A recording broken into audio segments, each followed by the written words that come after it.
ngerasa kayak takut loh, karena aku udah izin sama Allah dalam hati. Allah, maaf ya, aku pengen nyicip daripada aku mati penasaran.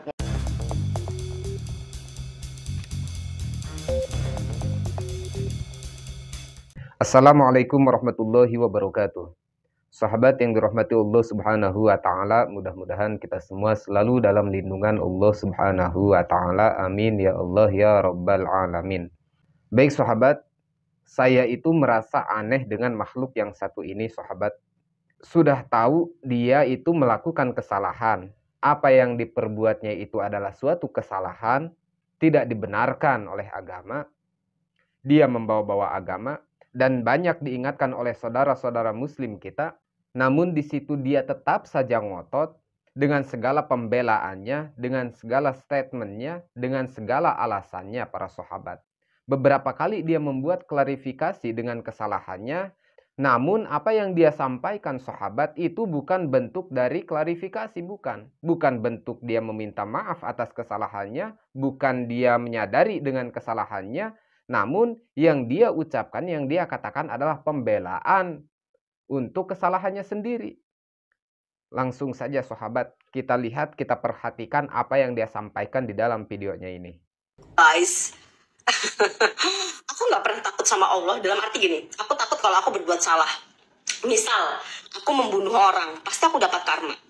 Ini membunuh loh, itu kan menyakiti. Terus kalau misalnya aku menipu, nah pokoknya hal-hal kayak gitu baru aku takut sama Allah. Misalnya aku menyakiti, tapi kalau makan babi itu aku gak ngerasa kayak takut loh, karena aku udah izin sama Allah dalam hati. Allah, maaf ya, aku pengen nyicip daripada aku mati penasaran. Dimaafkan atau enggak sama Allah, tapi aku penasaran. Aku pengen banget nyicip kayak apa sih ya Allah rasanya babi. Jadi kalau memang Allah mau menghukum aku besok kepleset misalnya kan, kemarin kan aku udah kepleset tuh di lift-liftnya mati. Wimpas kan udah dapat SP1 dari Tuhan. Tapi setidaknya aku pengen ngerasain gitu. Namanya pengen ngerasain itu gimana sih? Aku sebelum aku mati, aku pengen ngerasain babi memang. Kalau dulu kan daging babi nggak sengaja makan.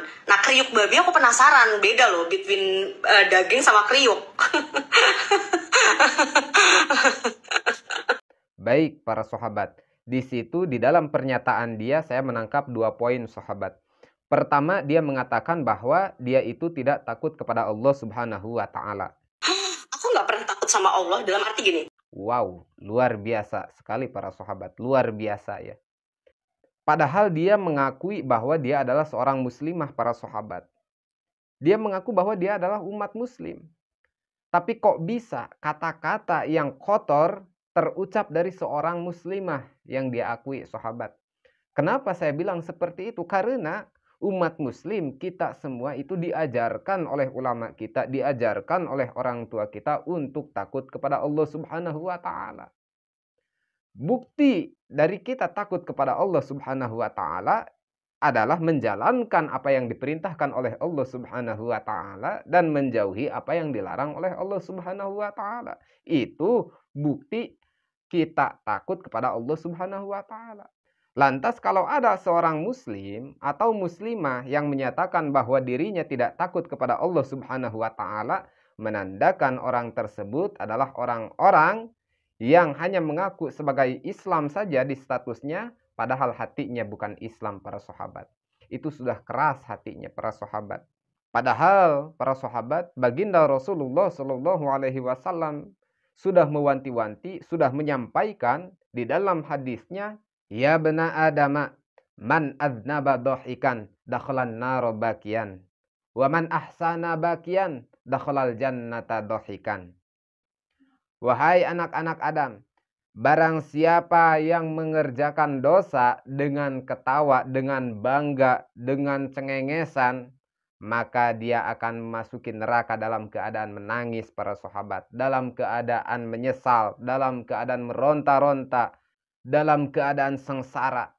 Dan barang siapa yang mengerjakan kebaikan dengan menangis karena takut kepada Allah Subhanahu wa taala, maka dia akan memasuki surganya Allah dalam keadaan gembira, dalam keadaan senang, dalam keadaan bahagia.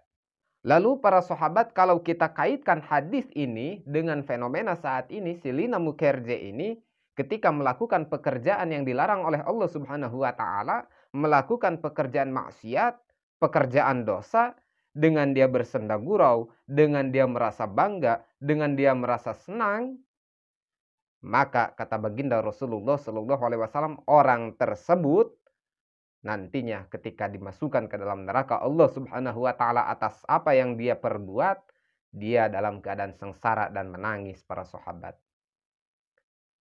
Jadi jelas, kalau ada orang yang bangga terhadap dosanya, sampai-sampai dia membela apa yang dia perbuat dengan segala statement, segala alasan, guna membela perbuatan dia yang salah itu, bahkan di situ dia tidak ada raut penyesalan sama sekali, bahkan di situ dia berani mengucapkan bahwa dia tidak takut dengan Allah Subhanahu wa Ta'ala, maka orang tersebut dikategorikan dengan hadis yang tadi, para sahabat. Makanya hati-hati Anda, hati-hati ya, lina mukerja ya. Itu yang pertama. Yang keduanya, para sahabat, dia mengatakan bahwa ketika dia melakukan pekerjaan itu, memakan daging babi yang jelas-jelas dilarang oleh agama, yang jelas-jelas dilarang oleh Allah Subhanahu wa Ta'ala, dia mengatakan bahwa sebelum dia memakan babi itu, dia sudah izin terlebih dahulu kepada Allah Subhanahu wa Ta'ala. Na'udzubillah summa na'udzubillah, para sahabat. Ini kan alasan yang dibuat-buat para sahabat, mencerminkan kata-kata orang yang tidak berilmu, para sahabat. Ya Allah ya Karim, na'udzubillah summa na'udzubillah. Kita doakan para sahabat, mudah-mudahan Selina Mukerja ini diberikan hidayah oleh Allah Subhanahu wa Ta'ala. Adapun kalau misalkan seandainya Allah Subhanahu wa Ta'ala tidak berkenan memberikan hidayah, taufik hidayah kepada Lina Mukerja ini, mudah-mudahan apa yang dia perbuat, apa yang dia ucapkan nanti akan dibalas oleh Allah Subhanahu wa Ta'ala sesuai dengan apa yang dia kerjakan, para sahabat. Karena ini sudah masuk ranah penistaan, para sahabat. Kalau logika dia seperti itu, mengatakan bahwa ketika aku memakan daging babi, aku sudah minta izin kepada Allah Subhanahu wa Ta'ala di dalam hati karena aku penasaran. Itu logika seperti itu, logika anak TK, para sahabat. Bahkan logika bukan logika orang normal, para sahabat. Bukan logika orang berakal, para sahabat.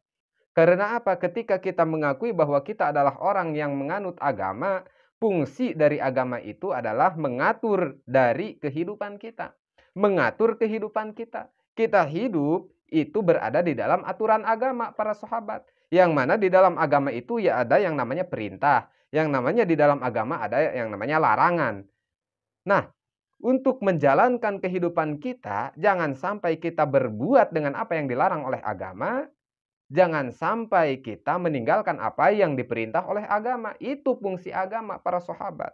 Kalau kita tidak mau diatur oleh agama, apa gunanya kita, apa untungnya kita, apa fungsinya kita mengaku bahwa kita adalah orang yang menganut agama, para sahabat.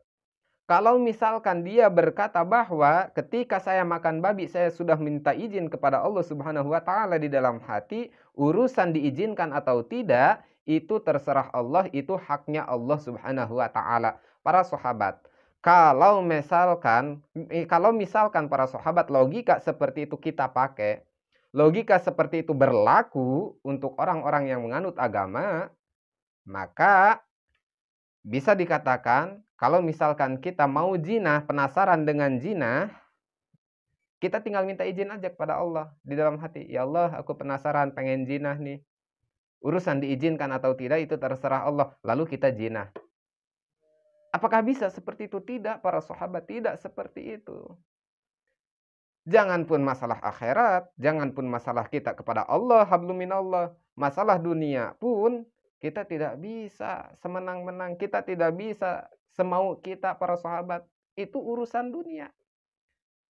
Contohnya misalkan ada peraturan lalu lintas yang namanya lampu merah.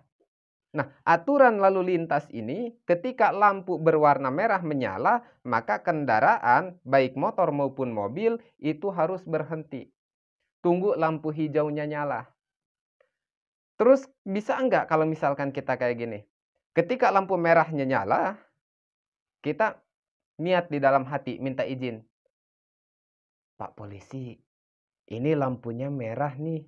Aku minta izin ya karena aku buru-buru dan penasaran pengen lewat di jalan merah, pengen nyebrang di lampu merah. Gitu. Pengen berkendara di lampu merah. Aku penasaran, bisa enggak kalau gitu? Terus kalau misalkan kita ketangkap polisi, kita ditilang oleh polisi, ditanya, "Kamu melanggar aturan lalu lintas. Karena apa? Kamu menerobos lampu merah. Kita mau beralasan kepada polisi, "Pak, saya enggak bersalah." Loh, kata Pak polisi, "Kenapa kamu bisa bilang bahwa kamu tidak bersalah? Jelas-jelas kamu menerobos lampu merah."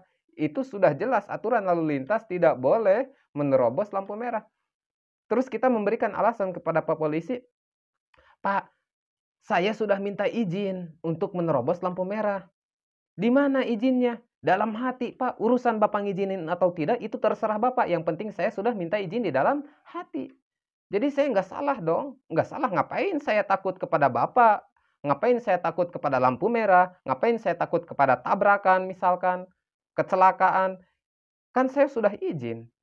Urusan Bapak ngizinin atau tidak, ya itu terserah Bapak. Nggak bisa gitu para sahabat, nggak bisa. Itu baru masalah dunia. Itu baru masalah peraturan jalan. Apalagi ini menyangkut akhirat, menyangkut agama, menyangkut keselamatan kita di dunia dengan di akhirat.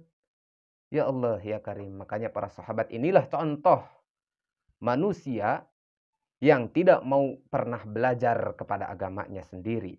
Inilah contoh manusia yang diliputi oleh kesombongan. Inilah contoh manusia yang menghalalkan segala cara demi kepopuleritasan, demi viral, demi view, demi receh gitu. Menghalalkan segala cara sampai menghina dan menista agamanya sendiri. Na'udzubillah summa na'udzubillah. Mudah-mudahan para sahabat, kita selalu dilindungi oleh Allah Subhanahu wa taala di dalam segala bentuk kesesatan yang ada. Wabillahi taufiq wal hidayah. Assalamualaikum warahmatullahi wabarakatuh.